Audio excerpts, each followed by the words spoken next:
Was the treatment of Japanese Americans during World War II justified or an unfortunate setback for democracy?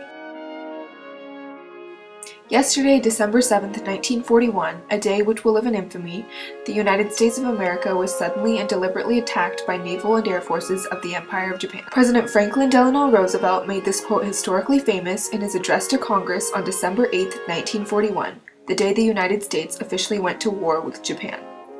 The Japanese attack on the American naval base Pearl Harbor in Hawaii was a result of years of ongoing tension between Japan and the U.S., originally due to Japan's aggressive expansionist policies. The attack on Pearl Harbor led to raised suspicions of all Japanese people within the United States, regardless that many were American-born and even more were American citizens. The propaganda used only increased hatred and perpetuated more false stereotypes, creating strong anti-Japanese sentiment, further isolating the innocent Japanese American. Executive Order 9066 was quickly implemented on February 19, 1942, that forced all Japanese Americans to internment camps, uprooting more than 100,000 blameless citizens, two-thirds of whom were even American-born, and stripping them of their rights.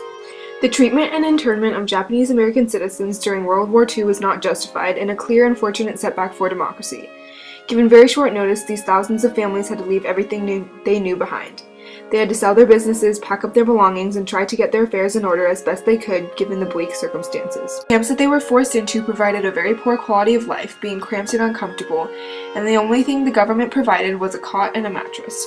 They were surrounded by a desolate landscape, enclosed with harsh barbed wire, with emotionless armed guards at seemingly every corner. It seemed blatantly racist. Why had the Germans and Italian Americans not been subjected to the same harsh segregation and treatment? Their home countries were the enemies too, after all. It is understandable the reaction that America had to Pearl Harbor. However, the situation could have been handled in a more logical way regarding the Japanese, sparing the heartache of thousands of Japanese Americans that experienced life-altering experiences they never deserved. Despite the unfairness the Japanese Americans endured, many of them still wanted to prove their allegiance and loyalty to the country of their citizenship. The 442nd Regiment Combat Team was a group of soldiers entirely made up of Japanese Americans. These soldiers were some of the most decorated, with numerous awards and various recognition, boasting 8 Presidential Unit citations and 21 Medal of Honors. Though their country had done a terrible and unjustified thing to them and their families, they were willing to make their own sacrifices and fight for the country that had hurt and disregarded them. Years later, the United States paid each Japanese American that was detained in the internment camps $20,000 as compensation for what they had been unfairly put through. The United States government recognized that their actions were unjust and fueled by racism rather than logical problem solving. The treatments of Japanese Americans during World War II was not justified, and even the United States government realized that, but only after it was too late.